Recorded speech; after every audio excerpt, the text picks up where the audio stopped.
હાડકા અંદરથી નબળા થઈ ગયા છે અને તમને ખબર પણ નથી? નમસ્કાર, હું ડોક્ટર હર્ષ કોટડિયા, આજે સ્પાઇન સર્જન તરીકે રાજકોટમાં ભૂમિકા બજાવું છું. ઓસ્ટિયોપોરોસિસ એક સાયલેન્ટ બીમારી છે, જેનું લોકોને ફ્રેક્ચર થયા પછી એની તકલીફ ખબર પડતી હોય છે.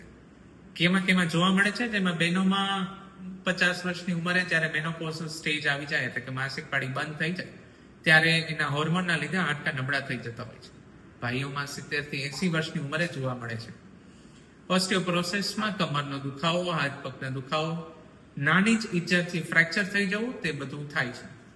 ઓસ્ટિયોપોરોસિસના નિદાન માટે બોન ડેન્સિટી સ્કેન એટલે કે DEXA સ્કેન કરવામાં આવે છે, જેના પ્રમાણે એન્ટી ઓસ્ટિયોપોરોટિક મેડિકેશન લઈ અને તેની સારવાર ખૂબ સરળ રીતે થઈ શકે છે. રોજિંદા રીતે કેલ્શિયમ અને વિટામિન ડી લઈ અને તમે હાડકાની મજબૂતી જાળવી રહી શકો છો.